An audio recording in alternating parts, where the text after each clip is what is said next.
Hello साथीहरू नमस्कार। फेरि पनि हाम्रो युट्युब च्यानल चामलिङ मार्टमा धेरै स्वागत छ। आज चाहिँ म सङ्घीय सरकार अन्तर्गतको सरकारी कार्यालय र स्थानीय सरकारको सरकारी कार्यालय बीच समन्वय नहुँदा अथवा तारतम्य नमिल्दाखेरि हामी जस्तो आम पब्लिकले कति धेरै दुःख पाइरहेछौँ भन्ने कुराको सानो उदाहरण पेश गर्न गइरहेको छु। यो भिडियो अन्तिमसम्म स्किप नगरिकन हेरिदिनु होला। एउटा कुनै पनि एउटा फर्म दर्ता गर्नलाई अथवा पान नम्बर भ्याट नम्बर लिनको लागि मुख्यतः 3टा कार्यालयको आवश्यकता पर्छ। एउटा स्थानीय तहको वडा कार्यालय, दोस्रो आन्तरिक राजस्व कार्यालय र तेस्रो घरेलु तथा साना उद्योग कार्यालय। तर मेन सुरुमा चाहिने चाहिँ 2टा कार्यालय, आन्तरिक राजस्व कार्यालय र स्थानीय तहको वडा कार्यालय। यहाँ कुरा स्थानीय तहको वडा कार्यालय र आन्तरिक राजस्व कार्यालय बीच कहाँ कुरा मिल्या छैन भने सबैभन्दा पहिला हामी जानुपर्ने हुन्छ स्थानीय तहको वडा कार्यालयमा आफ्नो फर्म दर्ता गर्नको लागि। तर दर्ता गर्न जाँदाखेरि त्यहाँ स्थानीय पञ्चाधिकारी अथवा स्थानीय कर्मचारीले के भन्नुहुन्छ, तपाईको एउटा पसल फर्म कहाँ छ, त्यसको फोटो ल्याउनुहोस्, लोकेसन दिनुहोस्, के राख्नु भएको छ हेरौँ, अनि त्यो अनुसारको यहाँ हामी फर्म दर्ता गर्छौँ भन्नुहुन्छ। अब फर्मै सुरु भएको छैन, सबैभन्दा सुरु हामी जाने ठाउँ न स्थानीय तहमा, उसैले यहाँ अड्को झिक्दिन्छ कि उसलाई फोटो चाहियो, के सामान राखेको चाहियो, अनि मात्रै हामी दर्ता गर्छौँ भन्नुहुन्छ। यहाँ कहाँ कुरा बाजियो भने उसलाई सुरुमा पसल चाहियो, द फर्म चाहियो। अब यहाँ अब स्थानीय तहको त्यो के पऱ्यो दर्ता बिना आन्तरिक राजस्वले पान नम्बर दिँदैन। यहाँ बुझ्नु है, यहाँ कुरा चाहिँ यहीँ घुम्या छ। अब पान नम्बर नदिकन, भ्याट नम्बर नदिकन सरकारी के परे सप्लायरले सामान दिँदैन। बिना भ्याट बिना प्यान लगभग सामान दिँदैन अहिले, पहिला दिन्थ्यो। यहाँ यही कुरा बाजिएको छ।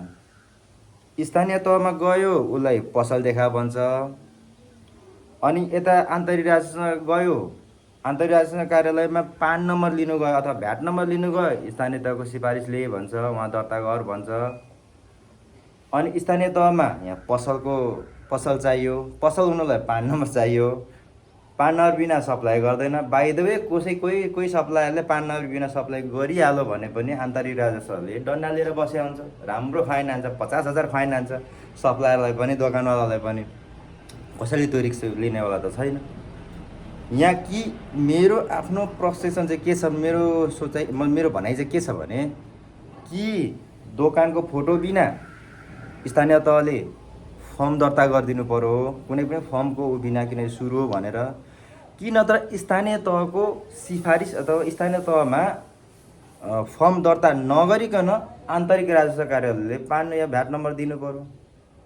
यो छैन। अब ऊ आफ्नोमा अडिक छ, स्थानीय तह आफ्नोमा अडिक छ, अनि हामी दुःख पाउने चाहिँ हामी सर्वसाधारण, हामी पब्लिक यति धेरै दुःख। म आफै भुक्तभोगी हो कि म एउटा फर्म दर्ता गर्नु भने स्थानीय तहमा गएँ, उसले त के भन्छ, फोटोले भन्छ, दोकानको फोटो ल्याउनुहोस् अथवा के ल्याउनुहोस्, तपाईँको कहाँ छ, ल कहाँ छ भन्दा एड्रेस त दिउँला।